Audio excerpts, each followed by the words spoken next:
Tout un quartier mobilisé et responsable. Les citoyens de Concorde n'ont pas attendu les décisions des autorités sanitaires pour prendre les choses en main. Mais en fait, tout est parti d'un décès qui est arrivé brutalement dans le quartier. Donc, et c'est une personne qui n'avait aucun symptôme et brutalement, on voit arriver le SAMU, un corps qui part dans un cercueil.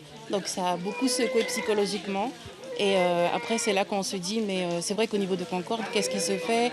Et on a vraiment voulu alerter les autorités afin qu'il y ait quelque chose qui soit mis en place ici pour les habitants, histoire de rassurer déjà qu'on sache où on en est et non pas attendre qu'on voit qu'il y ait des chiffres qui grimpent et puis se dire, ah ben si on avait su, on aurait fait plus tôt.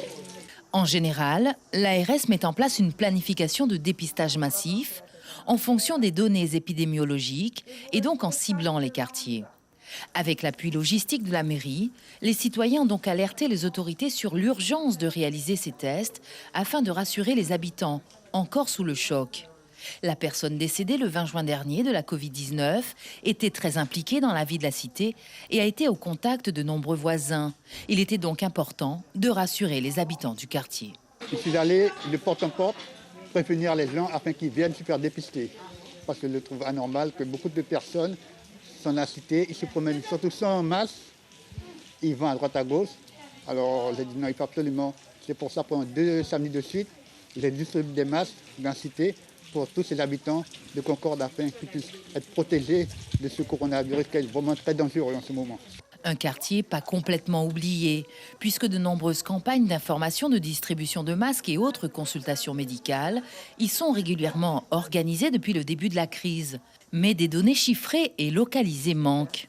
À la question de savoir si Concorde fait partie des quartiers les plus touchés sur le territoire de la commune de Matoury, je ne peux pas vous le dire.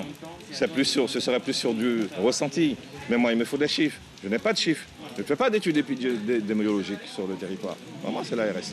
Donc, il faut qu'on nous dise très clairement, voilà, dans tel quartier, il y a... Alors, on arrive à le savoir dans les discussions que nous avons, parce que nous avons des discussions avec certaines autorités.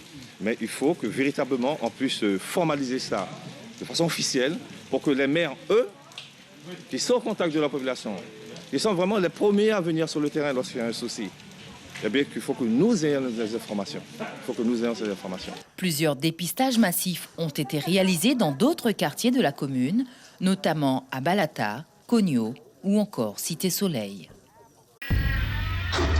Suivez l'info sur Guyana Première, télé, radio et Internet.